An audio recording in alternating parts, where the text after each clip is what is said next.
Hi guys!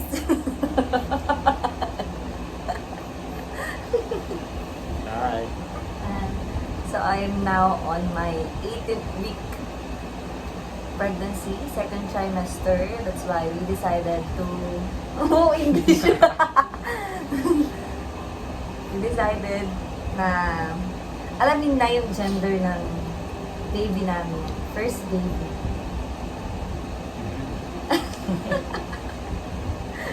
So, bakit? No. Ano naisip mo kanina? Yaki eh. Yun, nag-decide kaming kami na lang ang unang makakaalam. Kasi first baby namin, tsaka mas appropriate siguro kung kami muna yung makaalam kaysa ibang tao. Yeah.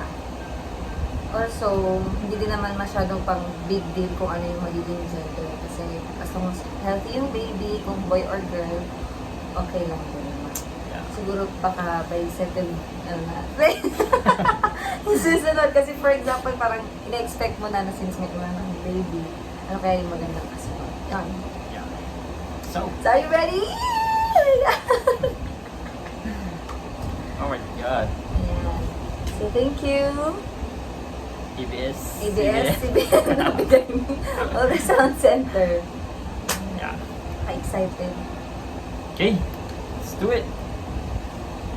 Teka lang, dito muna Yeah. ganyan. Tapos bubuksan natin. Sealed yan, oh.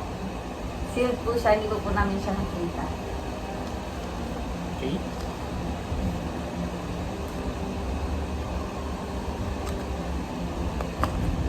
Ay!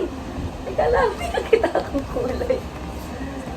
Masok po yan. Wala ba sa kulay? Ayan.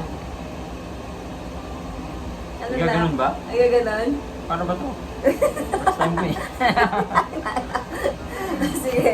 Tadaan! It's a boy!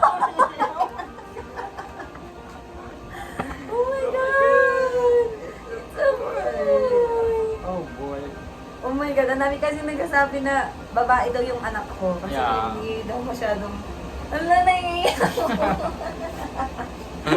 May kalaro na si JR sa mga cards niya. Yeah. Oh my God! Kailangan ko yung basketball court. Basketball court. Oh my God! Hindi ko na-expect all this time. Yeah. Akala For namin this time, babae. ang pangalan niya ay Tinatawag namin Janaya. siya Janaya.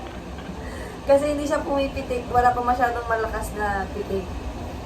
Yeah. So yun. Oh my God! It's a boy! Ayun lang. Thank you. Bye. Sa Binyak.